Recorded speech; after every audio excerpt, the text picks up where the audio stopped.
레위기서 전체 27장 중에서 초반부 3분의 1에 해당되는 1장부터 제사장이 세워지는 9장까지는 여러분이 읽어보셨겠지만 거의 숯불갈비집 분위기입니다.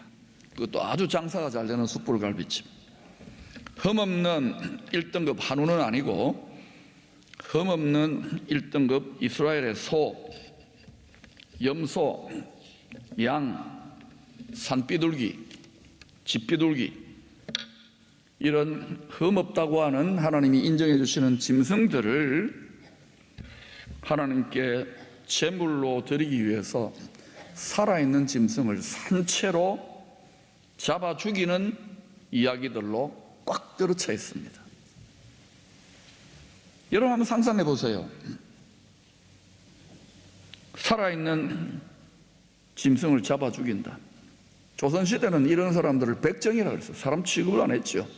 우리가 그 사람들이 잡아준 걸 맛있게 먹어요. 요즘 제일 장사 잘 되는 쪽이 육식을 많이 하니까 정육적 사장님들 장사 잘 돼요. 여기는 그런 말 할 수도 없잖아요.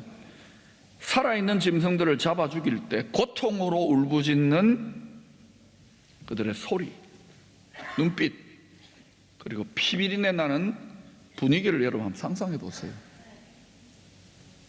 왜 거룩하신 하나님, 생명의 하나님이 그런 피비린내 나는 이야기를 이 레위기서에다가, 그것도 세상이라고 하는 애굽에서 탈출을 시켜가지고 이런 이야기들을 가르쳐 있는 거죠. 그것뿐입니까? 예리한 칼로 그 죽여놓은 짐승의 배를 갈라가지고 짐승의 내장과 기름을 다 긁어냅니다. 그리고 뼈마디, 관절, 골수의 결을 따라서 찔러 쪼개어서 각을 떠야 됩니다. 그 다음에는 가죽을 쫙 벗겨내야 합니다. 2절과 6절의 말씀을 보면 이 피 흘려 죽이고 각을 뜨고 가죽을 벗겨내는 이 모든 일들을 제사장이 합니까? 누가 합니까? 예? 제사장이요? 만약 여러분 제사장이 하는 걸로 알고 있다면 완전히 여러분 착각한 겁니다. 성경을 다시 보십시오.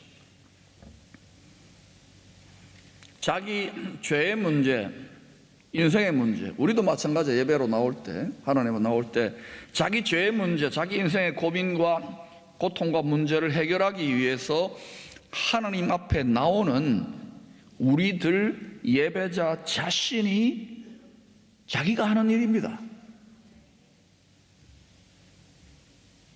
제사장은 뭐 하느냐? 다만 예배자들이 다 죽이고 피를 받아놓고 각을 떠놓은 제물, 그 피를 받아가지고 번제단 사방에다가 뿌리는 겁니다. 이때 제사장은 누굽니까? 바로 예수 그리스도를 말하는 거예요. 우리가 예수 그리스도에게 나아갑니다. 그러면 그 피를 받아가지고 예수님이 죄 없는 보혈의 피를 뿌려주시는 거예요. 그리고 회개의 번제단, 우리 마음에 있지요. 거기에다가 제사장 예수님이 불을 붙여줍니다. 성령의 불, 회개의 불이죠. 그리고 난 다음에 그 각 떠놓은 제물을 성령의 생수로 정결하게 씻어주십니다. 그리고 또 그 위에 회개불 위에 올려놓은 그 제물에 성령의 회개불을 더 붙여가지고 몽땅 싹 태워가지고 하나님 앞에 올려서 바치는 일을 누가 하느냐? 제사장 예수 그리스도가 합니다. 근데 이제 그거를 기능적으로 구분해야 되기 때문에 지금 신약 시대는 여러분이 예배자라면, 저도 예배자지만 우리 여러분이 지금 제 말을 듣고 있는 이 사람을 예수님이 아니지만 사람 제사장 역할을 하라고 지금 맡겨놓은 거예요. 마음에 들든 안 들든. 아멘? 이게 우리 종교개혁적인 교회 전통이고, 이게 마음에 안 들면 소그룹 공동체로 서로 형제 간에 교제를 할 수도 있고 선교단체도 있습니다. 모든 시스템에는 장단점이 있어요. 그런데 중요한 것은 어떤 신앙생활을 하든지 간에, 어떤 신앙생활에 대한 마음을 갖고 있든지 간에, 자기 죄와 인생의 문제는 누가 자기 죄를 죽이고 각을 떠서 예수 그리스도 앞에, 하나님 앞에 내어놓는 것입니까? 우리 자신이 하는 겁니다. 오늘 여러분 여기 나오는데, 오늘 우리가 월급 주는 목사, 네 제사장 노릇으로 세련되게 한번 설교하고 그럴듯한 말을 해가지고 내 죄를 죽여보고 내 인생의 문제를 해결해보라, 그게 아닙니다. 여러분이 다 사실은 하셔야 되는 거예요. 그러면 여기에서 어떤 칼로 해야 되느냐? 육신의 물질의 칼이 아닙니다. 여기서 말이 나가지만 여기에 칼이 나간다고, 입에서 칼이 나간다고 생각하시면, 성령의 검이 나간다고 생각하면 권위는 하나님 말씀에 있어요. 그거를 하나님의 말로 받아들여 가지고 여러분이 자기 마음속에 육체의 정욕에 있는 각을 떠야 되는 거예요. 그렇게 예배드리고 나아가면 완전히 달라져요. 근데 이거를 30년, 40년, 100년을 하더라도 아유 저 인간 마음에 안 든다, 예수님이 와도 그분은 은혜 못 받아요. 그래서 좋은 마음밭은 뭐냐? 누구를 세워놔도 저도 그 마음으로 예배드려요. 여러분, 자기 죄를 날마다 죽여서, 순간순간마다 죽여서,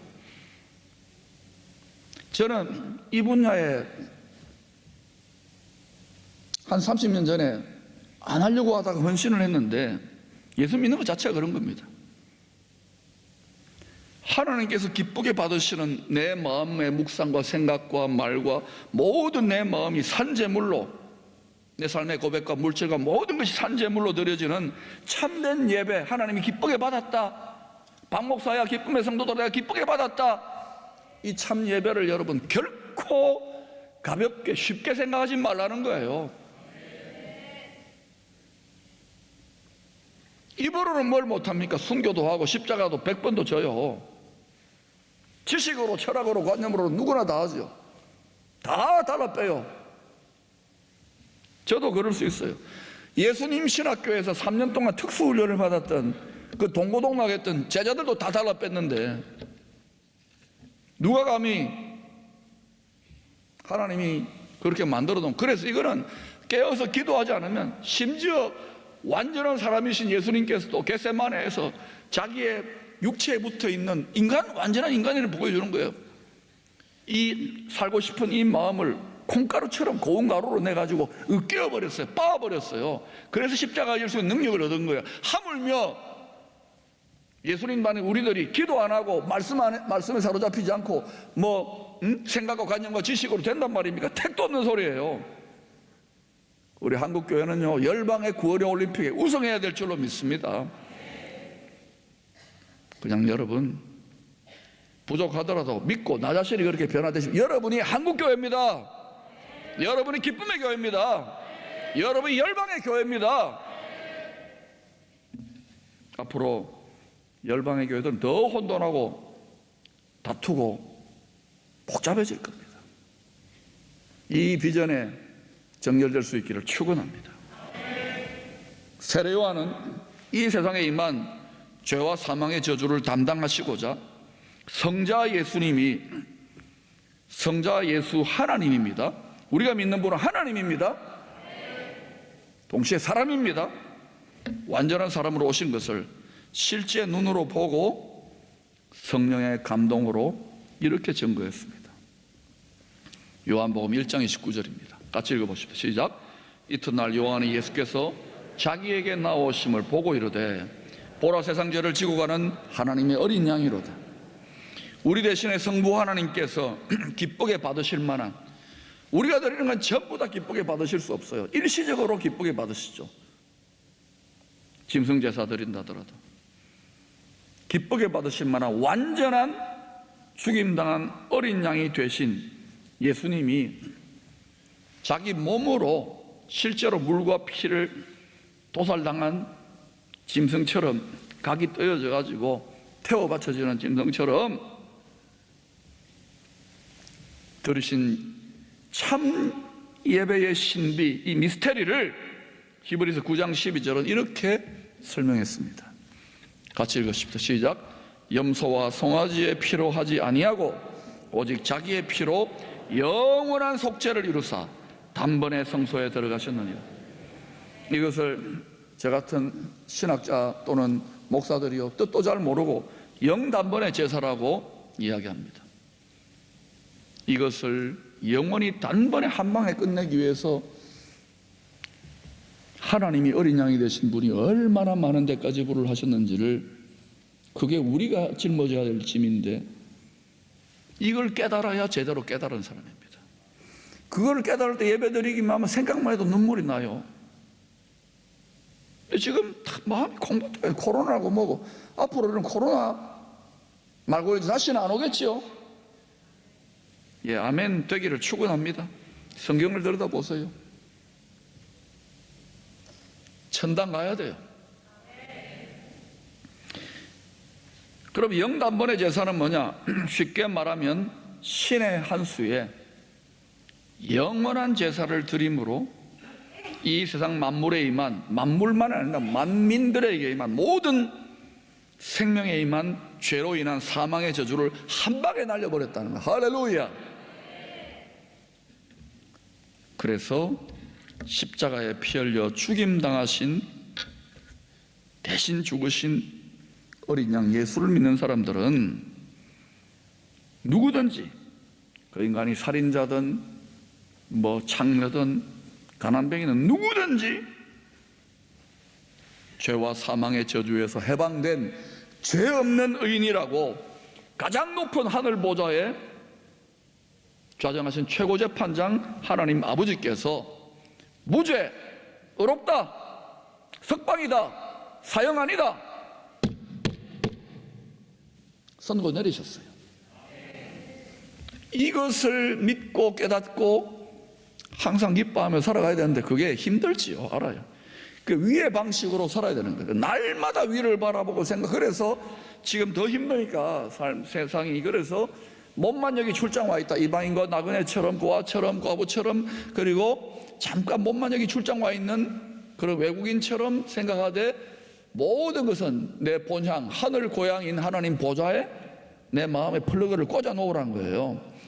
그러면 어떻게 되느냐? 허황되게 위에서 막 이렇게 헛소리 하느냐? 그렇지 않습니다.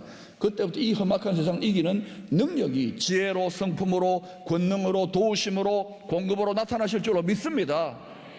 이제는 여러분 엉터리로서는 도저히 배겨낼 재갈이 없는 시대에 진입했다는 것을 깨달으시기를 축원합니다. 엉터리로 믿을수록 떠내려가거나 헤매요, 방황해요. 제대로 한번 해보자고요.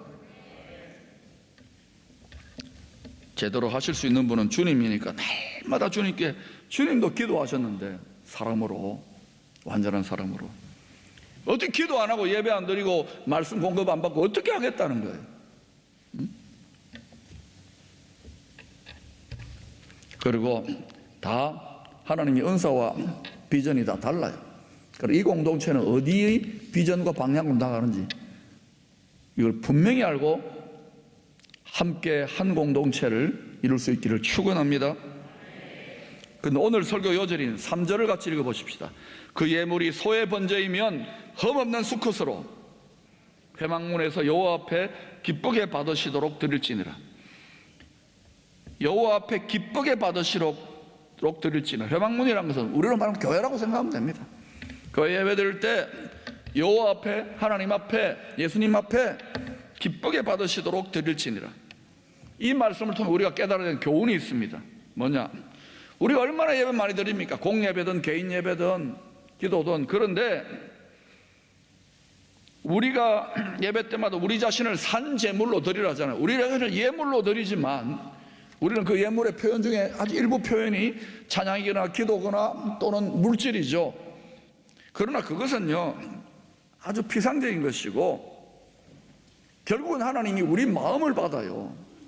근데 그 드리는 예물이 하나님 앞에 기쁘게 받으실 만한 예물이 될 수도 있고 내 마음이, 아멘, 하나님이 역겹거나 받지 못하는 그런 예물이 될 수도 있다는 거예요. 예배를 수천 수만 번 드리는 게 중요한 게 아니라, 이스라엘 보세요. 교회가 성전이, 예루살렘 성전이 망할 때 수없는 예배 제사를 드렸지만 강도에 소굴되니까 성전이 성전되지 못하면 멸해지는 거예요. 우리가 성전입니다, 여러분. 여러분 가정이 성전되라고 이야기하는 게 그 이유예요. 이름만 무늬만 성전이 되려면 우리가 각을 뜨고 심장을 칼로 쑤시고 이걸 우리가 성령의 검으로 이걸 우리가 날마다 해야 된다고요.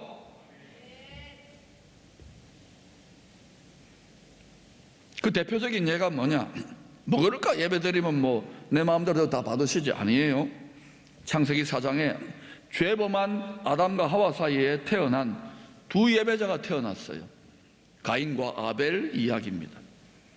죄인인데 태어났는데 온 인류가 쫙 어때요? 두 예배자로 서게 됩니다. 하나님을 안 믿어 나는 무신론자라도 그 사람은 무신을 예배드려요. 자기를 예배드려요. 내 주먹을 예배드려요. 정욕을 예배드려요. 그러나 참 예배자, 아벨의 반열에서는 참 예배자는 많지 않아요, 여러분. 창세기 4장 4절 5절은 이 두 예배자가 하나님께 드린 예물을 받으신 후에 하나님이 그 예배를, 예물을 받으신 후에 하나님의 평가가 나옵니다. 누구의 평가라고요? 네, 같이 읽어봅시다. 시작. 아벨은 자기도 양의 첫 새끼와 그 기름으로 드렸더니 여호와께서 아벨과 그의 제물은 받으셨으나 가인과 그의 제물은 받지 아니하신지라 가인이 몹시 분하여 안색이 변하니. 여러분, 가인이 아담과 하와도 에덴 동산에서 죄 지었을 때 하나님이 어때요? 똑같은 방식으로 네 양 잡아가지고, 양인지 손질한테 잡아가지고 네 나무 치마 말고 네 부끄러운 거 수치를 덮으라고 그래서 했을 때 영원한 멜기세덱의 반차를 다룬 예수 그리스도가 그 제사장이시죠. 그분이 그걸 입혀가지고 다 입힌 다음에 그 수치와 부끄러움을 피옷을 입혀가지고 내쫓았잖아요. 이걸 우리에게 교훈시키려고 하나님 다 계획해 놓은 거예요. 그러니까 아담과 하와는 에덴 동산 그거 봤을 거 아닙니까? 그러니까 자기 새끼들한테 가르치겠죠. 얘들아, 반드시 피제사 드려야 돼. 죄를 죽여서 드려야 돼. 그래야 하나님이 기쁘게 받아. 그래야 부끄러움 수치를 가려. 그런데 여러분, 가인과 아벨을 보세요. 아니, 가인도 땅의 소산물로 열심히 해가지고 드렸지만 자기 죄를 죽이지 않고 그냥 드린 거예요. 그걸 하나님 받을 수가 없는, 역겹다는 거예요. 이건 가증한 거란 거예요. 근데 아벨은 아버지가 시킨 대로 자기 죄를 어린 양에게 자기도 전가시킨 다음에 각을 뜨고 해가지고 그렇게 하나님 앞에 제물을 드린 거예요. 자기 죄를 죽여서 드렸다는 거예요. 하나님이 받으시죠. 그냥 받았겠어. 기쁘게 받은 거예요. 그리고 이 이후로 모든 인류들은 이렇게 예배 드려야 된다라고 표준을 정했는데 어떤 일이 납니까? 결국은 거짓 예배자, 하나님이 받으실 수 없는 엉터리 예배를 드린, 자기 죄가 드글드글, 자기 욕심이 드글드글 살아있는 가인이 어때요? 이 참 예배자, 자기 죄를 죽여서 깨끗한 마음으로 드린 아벨을 때려 죽여서 피 흘려버리는 거예요. 그 아벨의 피가 미끄럼이 돼요. 하나님 나라에. 아멘. 순교를 한 것이죠. 최초의 순교자네요. 결국 무슨 말이냐? 거짓 예배자는 참 예배자를 시기 질투하게 되어 있습니다. 그리고 죽이고 싶은 마음이 일어나요. 이거는요, 좁게는 교회 안이고, 좁게는 가정이고, 좁게는 내 마음이고, 넓게는 교회 바깥에 있는 것까지 다 포함하는 거예요. 온 세상이 그래요. 가인과 아벨의 두 예배자 사이에 서 있습니다. 여러분, 참 예배자일 수 있기를 축원합니다. 우리에게 다른 그리스도는 없어요. 오직 주 예수 그리스도 메시아, 그분의 피 흘림에 접붙여져서 우리의 죄를 각을 뜨고 피 흘려 주님 앞에 드려야, 하나님 앞에 드려야 받으실 만한 제물이 되는 줄로 믿습니다. 그때 진짜 이 민족이 개천, 둘째 하늘이라 셋째 하늘이 열리는 개천절이 되는 거예요. 그래서 모든 문제는 모든 인류와 인간과 개인과 모든 만물과 만민의 만유의 생사화복은 참 예배에 있는 거예요. 우리가 500년 동안 조상님이 하나님으로 열심히 제사 드렸는데, 엎드려 절했는데, 여러분 얼마나 잘 되었어요? 정말 똑바로 알아야 되는 거예요. 가인과 아벨을 쳐 죽인 이유가 다른 것이 아닌 참 예배, 참 제사 이슈라는 걸 아셔야 돼요. 성경 전체는 가인과 아벨의 예배 이야기에서, 제사 이야기에서 시작하여 기쁘게 받으실 만한 참 예배에 임하는 생명의 성령의 축복과 하나님이 가정이 여기시는 거짓 예배에 바른 심판과 죄와 사망의 저주를 신구약 성경 전체가 보여주는 계시의 책입니다. 성경을 여러분 사회운동가도 하고 예수 믿지 않는 사람도 하고 스님도 이걸 인용합니다만, 이건 전부 다 피칠갑이 되어 있는 참 예배의 책입니다. 특별히 여러분 다니엘서 필요한 분들은 적으세요. 9장 27절, 11장 31절, 12장 11절, 마태복음 24장 15절, 마가복음 13장 14절, 데살로니가후서 2장 4절, 요한계시록 13장 전체는 세상 끝날에, 세상 끝날이 있습니까 없습니까? 지금 전 세계에 세상 끝이 오면 안 된다고, 또 그게 좋으니까 이 세상을 계속 영속시키려고 하는 그런 사상과 사람들이 있습니다. 그러나 반드시 주의 말씀대로 됩니다. 온 세상에 반드시 일어날 가정이 여기시는 거짓 예배가 일어나서 강요될 것에 대한 예언들입니다. 진짜 그런지 여러분이 신구약을 짝을 찾아서 읽어보세요. 곳곳에 이런 힌트들을 숨겨놓은 거예요.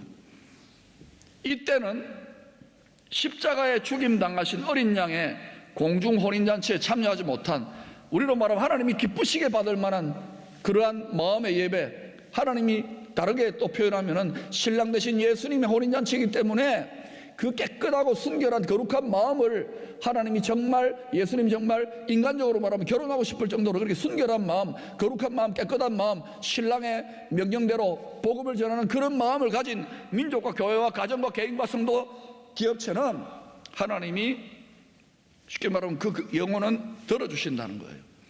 이걸 공중에서 잔치한다. 이게 2000년 동안 계속 이야기했는데도 일어나지도 않았냐? 아니에요. 신구약 성경은 전부 다 일관되게 그 이야기를 합니다. 그리고 그것의 표상이 초막절, 장막절, 또 뭐라고 하면 수장절이라고 하지요. 이것은 앞으로 생선 아카데미에서 자세하게 이야기하겠습니다. 그래서 이 가짜 그리스도가 튀어나와요. 지금까지 새끼 가짜 그리스도를 말하는데, 이런 전 세계적인 가짜 그리스도 튀어나와가지고 지금 저 준비하고 있잖아요. 거기에 앉아가지고 그때 땅에 남아있는 성도들, 다시 말하면 평소에 하나님 기뻐 받으실 만한 죄 처리하며 주님, 신랑 주님이 결혼할 하고 싶을 만큼 아름답고 순결한 그런 마음으로 신앙생활 하지 못한, 쉽게 말하면 어리석은 기름 준비하지 못한 어리석고 미련한 다섯 처녀처럼 땅에 남아 있으면은 성도들이 어떻게 됩니까? 그때는 그 큰 환란 속에 거의 자기의 생명까지도 내어놓음으로 참된 하나님이 기뻐 받으실 만한 믿음을 입증해야 되는 시대가 올 수도 있다는 거예요.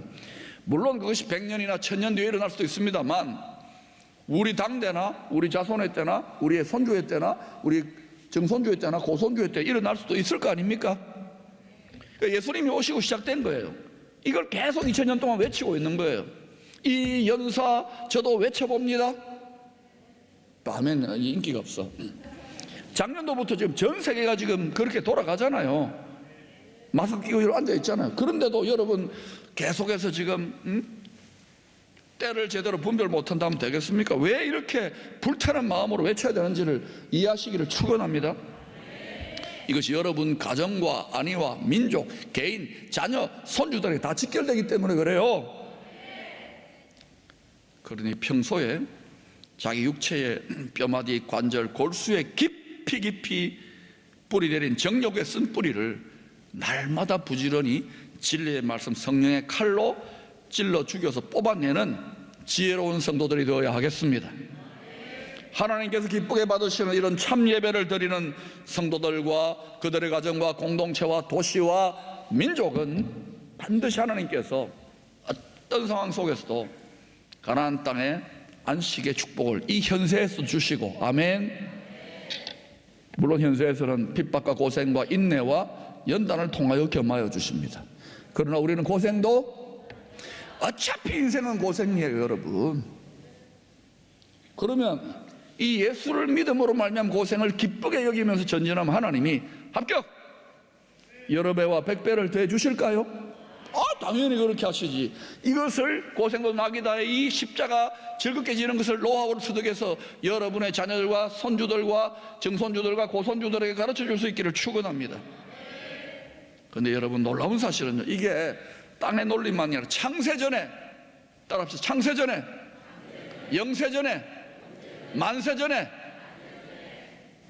감추어져 있다가, 하나님 아버지 품속에 감추어져 있다가 2000년 전에 십자가에 완전한 하나님이신 성자 하나님 예수님이 2000년 전에 완전한 사람으로 6월절 어린 양으로 십자가에 매달려 가지고 피 흘려 찢겨 심장까지도 다 터져 가지고 도살당하여서 온 만물과 만유와 만민에게 임한 죄와 사망의 저주를 이기는 참 예배의 복된 신비를 우리에게 계시해 주신 거예요. 우리가 이것을 믿게 되었다. 이거는 그냥 예상이, 우연히 그냥 믿어서 그냥 가족들 등산에 여기 온 게 아닙니다. 이것을 깨달으면 깨달을수록 정말 웬 은혜인가. 그리고 이 예수 그리스도 안에 있는 예배의 신비, 복된 천국 복음의 신비를 여러분이 체험해야 돼요. 뼈마디 관절 골수까지 세포 하나하나 누리고 맛보아야 돼요. 이게 능력이에요. 그러면 여러분 가만히 있을 수 없습니다. 전파할 수밖에 없어요. 목에 칼이 들어도 외칠 수밖에 없어요. 그런데 오늘 많은 종들과 많은 일꾼들이 있지만도 이런 마음이 없어요. 온전한 사랑도 그렇지만 온전한 믿음의 의지도 꺾여버리고 세상이 두려워가지고, 그리고 더 중요한 것은 이 시대를 능히 감당할 수 온전한 지식과 지혜와 계시와 총명의 여호와를 경유하는 지식과 지혜가 나타나야 될 줄로 믿습니다.